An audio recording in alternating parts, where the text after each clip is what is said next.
Hello and welcome to my endgame guide for the oil barrage Spiritwalker. I've been playing this all season, and this character can crush the fully juiced Delirium maps with 8 mod, T15, T16, 4 tablets, and also Alder Saga juiced expeditions without breaking a sweat. And in the video description I will show you both, I'll make trade searches for both giga items and budget items. But first in the video I'll go over the skills. So Rend is the ability we use to build combo for power charge generation with pounds and to buff oil barrage because it's giving a lightning damage buff. And so we want it to attack fast, so we go rapid attacks and Rigwell's Ferocity. And then we have practice combo, so it actually builds combo, and prolonged duration to increase the duration of the buff. And Blazing Critical is also another buff when we crit. And we go Vivid Stampede. This is a blind support, it blinds your enemies so they struggle to hit you, and it leaves shocked ground, so you increase the ground and how long the ground lasts and increase the chance to shock and the increased area. And our main ascendancy skill is Primal Bounty. This is what is boosting your oil barrage, gives it additional projectiles and additional projectile speed. And the best support for Primal Bounty is Olrot's Conviction. This means that you can cast 3 empowered attacks in a row without having to dodge roll in between each cast. So that's the best support. And we have Efficiency and Uterit's Augury to give Primal Bounty 2 additional levels. And then we have Wild Protector. This is a damage sponge, so you give it loyalty. This is the bear, so you give it loyalty, so it takes more damage for you. Then you just make it tanky with meat shield, hulking minions, and elemental army. And when it dies, it will give you sometimes it will give you abyssal buffs. I can also show you when I have more power charges, the Olrot's Conviction in play. So I just had to wait till I have 3 charges and then I can show you. Yeah, I can show you now. 1, 2, 3 in a row because of Olrot's Conviction. So super important to get this. And then we have Eternal Rage. This is giving the rage buff. I have perma 30 out of 30 rage. I get this from an Absent Amulet with Eternal Rage Spirit buff. So this is the best amulet you can have. The damage increase it does is insane, so try to get that. Pounds is the combo spender and movement ability.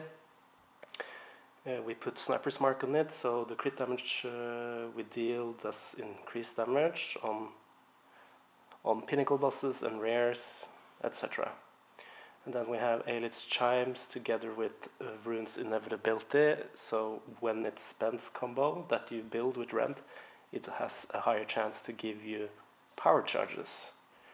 Then we have Ghost Dance, because one of the defensive layers we stack in this build is Energy Shield, and when you lose a Ghost Shroud, you regenerate Energy Shield based on your total evasion, so also a good buff.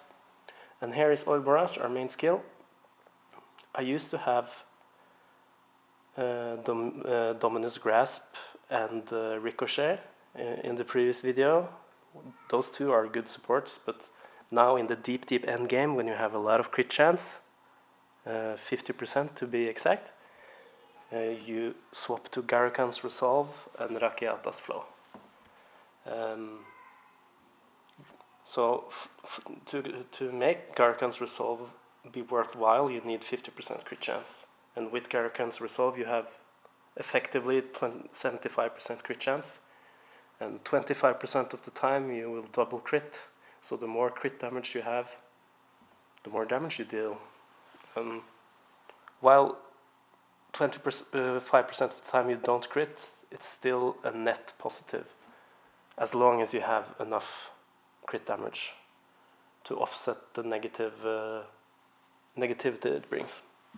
And together with that we have nowhere projectiles, so Oil Barrage shoots in a circle, and we have fork chance for additional projectiles and salvo for additional projectiles, because additional projectiles is also a way to scale Oil Barrage damage.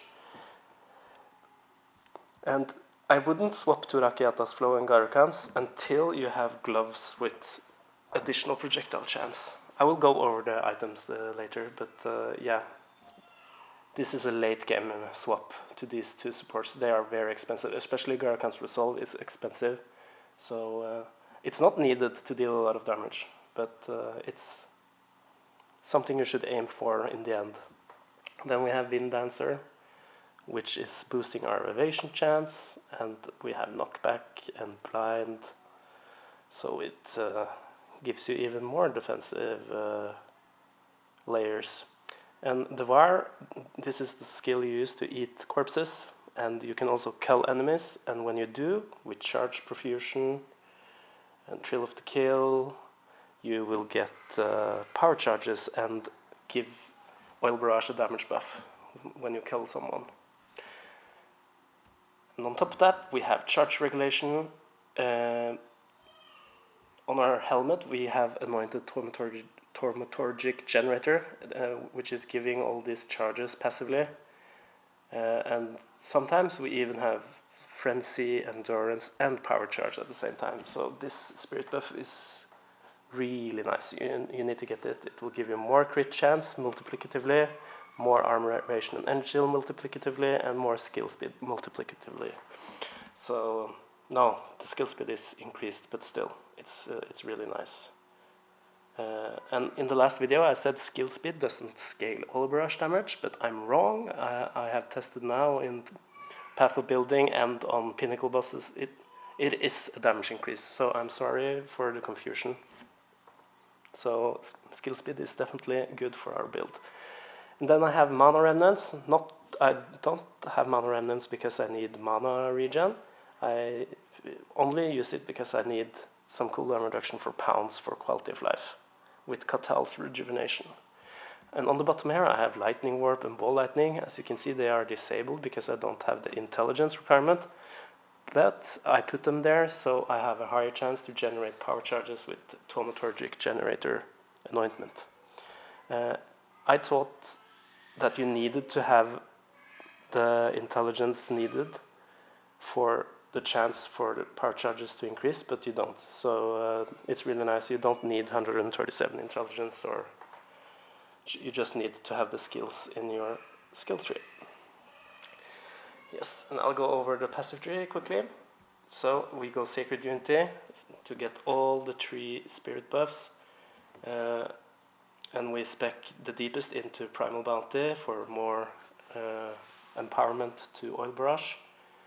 And we also get Embrace of the Wild, which is a damage reduction tech. The bear will take more damage for you. And we have Soaring Ground, which will give you Onslaught from the feather spent for the empowerment. And as you can see, I don't start here from the Spiritwalker, I mean from the Huntress start. I start from the Monk side. The reason I can do that is because I have a jewel called Split Personality Ruby. So what you need to do first is to buy this, and then you need to path all the way from this starting location up here, socket that in, put points until you are here, and then you can remove the points from the first starting location. And the reason I go from this starting location is because it saves 14 additional passive points, and all the passive saves are really good for our build. So we get more evasion and energy shield and skill speed, attack speed, and it's close to the some crit damage. And we get more evasion and energy shield here, attack speed here, attack damage, crit up here. So yes, you need this one. Super good. And we go more evasion and energy shield, and here we get 2 additional power charges. This is mandatory, you need this. And we go some deflection, because we stack deflection, evasion, and energy shield in this build. And we also get curse immune when we pounce together with Hollow Keeper. And here I'm buffing this Time Lost Sapphire, and it's giving critical damage and crit chance and some energy shield. Also, these nodes are already good for our build. And you can see it's buffing the notables really high to get a lot of crit damage. And I don't even have the crit chance here, the flat, because I already have enough crit chance. But you might need to go more crit chance than when you're on a budget, so you might have to go for this Careful Assassin. You might need to go for these crit chance nodes here. It depends if you have Garakan's Resolve or not, or if you have a Mage Blood or not. But yeah, this is like the dream passive tree setup. Here we have some more deflection rating, and we have damage reduction from deflected hits here. These 3 nodes here are probably the highest passive damage you can passives for the build, together with the additional projectile and chain and fork chance up here. And for the Megalomaniac, we have a Patient Barrier and Runic Helm. This is a defensive Megalomaniac. This alone is giving me like almost 1,000 energy shield. I recommend the defensive Megalomaniac. And here we have some elemental damage with attacks, which is also scaling our damage. And we have more deflection here. And here we have some skill speed. And I path down here so I can put another jewel for a Heart of the Well. This alone is giving 1 million DPS, so you need a good Heart of the Well. Now I'll go over the items. For the talisman, I recommend having a talisman with high flat damage and high flat crit. The best combo is fire damage and physical damage. This is the one that scales the highest. And you want some attack speed, you want some levels to attacks. For the ring, you want flat damage and some resistances, and if you are super wealthy you can also get attack speed, and you can also get rarity, but rarity is only if you can afford it. And then you copy the ring with Kalandra's touch. So yeah, look for increased damage, increased lightning damage and flat damage on your ring. And for the gloves, this is the gloves that can roll marksman modifiers. This is alone probably giving 5 million DPS. It got projectile damage, it got flat damage, it got crit damage, it has chances for additional projectiles. It's built for Oil Barrage. So yeah, get a marksman glove. And for the body armor and boots, I have a hybrid boot with evasion and energy shield. I can afford to do that because I have enough energy evasion already that I reach. I reached deflection chance 95 with an endurance charge. Without it's 93. But yeah, you might have to go for pure evasion boots if you don't have high enough deflection. The more evasion you have, the easier it is to cap your deflection chance. So you either need deflection rating on your boots or on your chest. I have it on my boots, but you have some options there. And yeah, for the chest, we have a lot of evasion and a lot of energy shield. So we go sleek jacket is the best, and here you want as much resistances as you can get as well. And for the belt, we have a Mage Blood. The best legacies you can have on the Mage Blood is Silver, Diamond, and Bismuth.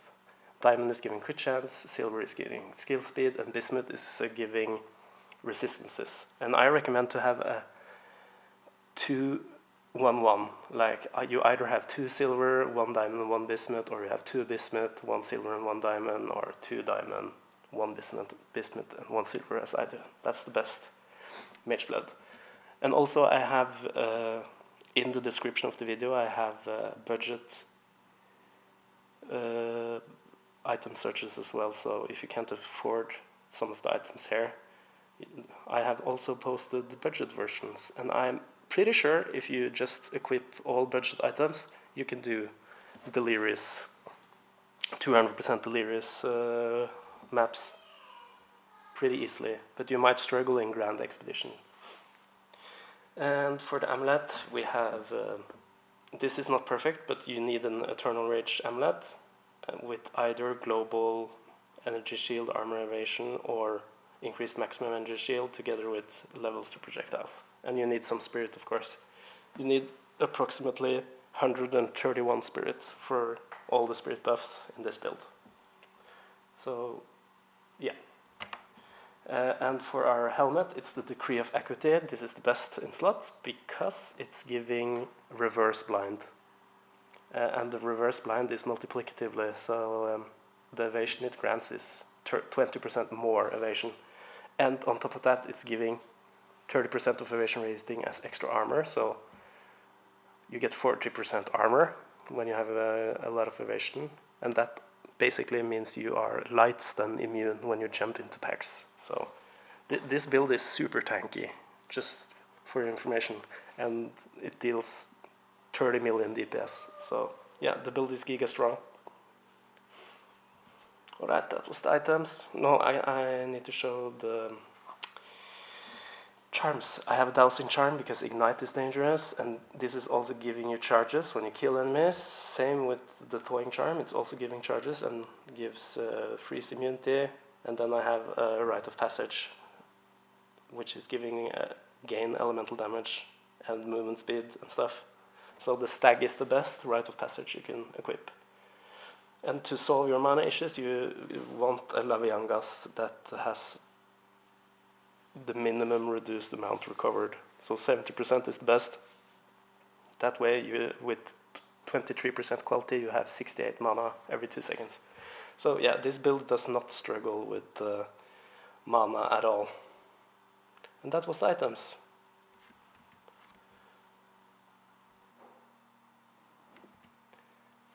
So in the video description, I have different trade searches. I have both Giga item searches and budget item searches. This is an example of the Giga ring search. I have weighted sums for like lightning damage, fire damage, cold damage. You need like, I would recommend like 100 here. And for resistances, you need to change this to fit your build, but like approximately 40% resistance. And you can, if you can't afford like increased lightning damage, you can uncheck and it will find some cheaper rings. And if you can afford, you can enable it again. You saw the price increase with 100 divines, but yeah, this ring, for example, is giving attack speed, lightning damage, and double flat, and all elemental resistances plus cold. So like this ring is giga, super good. I have done this with all the different searches, so you have a lot of options. You can, if you can't afford attack speed, you uncheck attack speed, and you search again, blah blah blah, etc. So yeah. And for the budget searches, I tried to find really good items for good prices. But of course, if you can't afford, just change the numbers on the weighted sums or on the numbers I have put in on the different stat filters. Thanks for watching the video, guys. And if you have any questions, just I will try to answer questions in the YouTube comments. Bye bye.